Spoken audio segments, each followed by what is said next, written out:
Hey there, WellHouse Church. Good morning. I'm excited to be with you again, to have the opportunity to spend some time with you and teach the scriptures. Why don't you go ahead and grab some food and some coffee and join me for our time of teaching.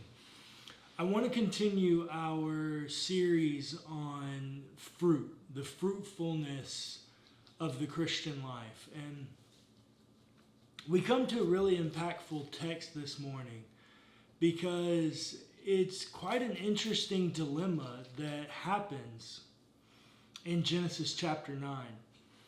You see, Genesis 1 and 2 is God's creation of the world. And then Genesis chapter 3 is humanity's lapse, their fall from eternal bliss, if you might say. And then 3 through 5 is literally the world going to hell in a handbasket. I mean, things are just getting worse and worse and worse until the beginning of 6, at which point God chooses Noah and Noah's family and does a starting over of sorts. He takes Noah and Noah's 3 sons and their wives and his wife and builds this ark and puts all these animals on it and goes as God floods and destroys the earth so that he might start over in a new slate in which he gives the same commands to Noah that he gives to Adam and Eve in chapter 1. The text says, in verse 6, whoever sheds the blood of a human, by a human shall that person's blood be shed. For in his own image God made humankind, and you be fruitful and multiply, abound on the earth and multiply in it. In Genesis chapter 1, God tells the man and the woman to be fruitful and multiply, and that they've been made in the image and likeness of God. And here we get the same thing. We don't get the likeness language, but we get the sanctity language. That there's sanctity in human life. And so if you kill human life, the retribution for that act is that you yourself must die by humanity. And so in a weird act of retribution, we have image and likeness and the command to be fruitful and multiply once again here in this text. And God makes a covenant with them that he will never again destroy the world in the way that he did. And that concludes one scene of chapter 9. But then we get a very infamous story of sorts. You see, once again, this parallel to chapters 1 and 2 also shows up in 3 and 4 in this next section. But I don't fully have time to dive into it, so make sure you check out a closer look tomorrow so that you can get all the details of this story. But basically, this second section of the narrative tells us that Noah is a man of the soil. He knows agriculture and crops. And so when he gets off the boat, he decides to plant a vineyard. And from the vineyard, he partakes of the fruit of the vine, some wine, and the text says he gets so drunk that he just wanted to go lay down naked in his tent. Now, that's really drunk. Like, it's really drunk when all you want to do is get naked and go lay down. So, and in other places in the Bible, we're told not to be drunk or not to be people of too much wine.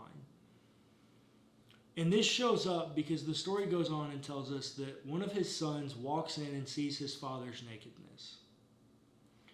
And then he goes and tells his brothers, and the brothers go and cover their father. They take a blanket and they walk backwards and cover him so that they don't see him.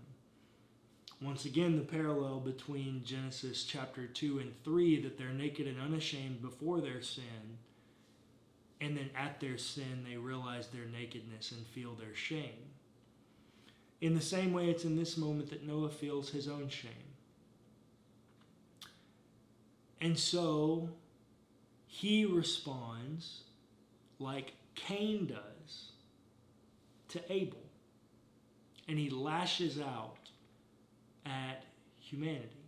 He lashes out at another human and blames another human for his own drunken sin.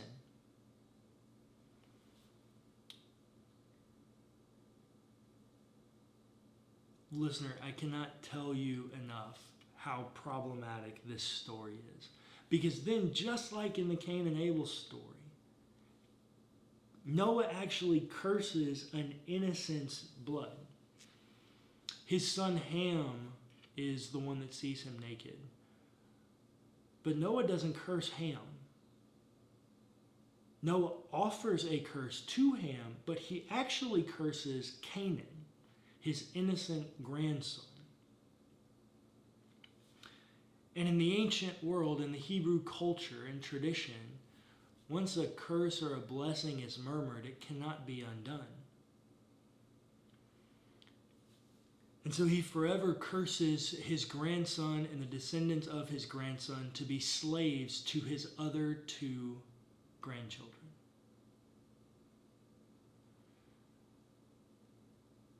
Yes, you are correct. This is a very troubling story. And the reason it's troubling is because what do we do with this? Why is this story in the Bible? Well, I think I can give you some kind of guidance to answering that question. First and foremost, I think that as this story is a parallel to Genesis 1 and 2 and 3 and 4, we get to note what's important from those stories because we see them again in this story. To be fruitful and multiply. To be made in the image of God. These are truths that we must hold and embody. These cannot be lost on us or forgotten. These are very, very important and impactful details to making up our own anthropology and our relationship with God. Because the command to be fruitful shows up in Noah's life again. He literally goes and plants a vineyard, a thing that might multiply and produce fruit. And yet, his fruitful divinity turns into fruit abuse. He took a thing that was meant for good, or possibly you might say even had a legitimate need that he met with an illegitimate end. And that led him down a place where he does some things he can't take back. Listener, I stand by what I said the first time I pointed all of this out to you. That I think your attempts at fruitfulness are good. I don't think you're heinous. I don't think that the average person sets out with the intent to do evil. I think you're good and you fail from traumas that you've experienced in the world. But I also think that there's something to asking the question, where are we committing fruit abuse? Maybe your fruit abuse is, hey, I've got a fruitful need. I've got this innate desire to live out the commands of God to be fruitful and multiply. But yet I watch too much TV, or I work too much, or I don't make enough time for this.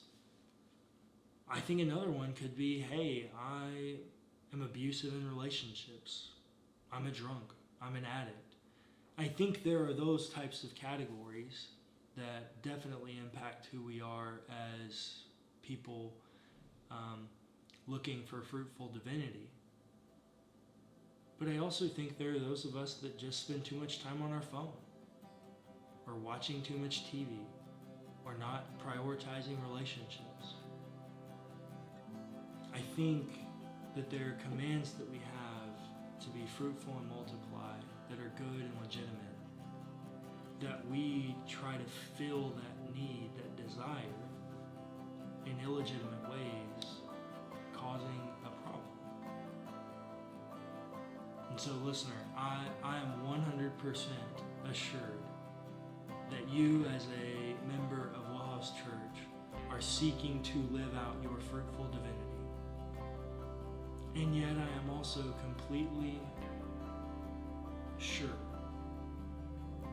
that you have moments of fruit abuse. And so, listener, I want to ask you, what can you do to limit your fruit abuse so that you get better tomorrow than you were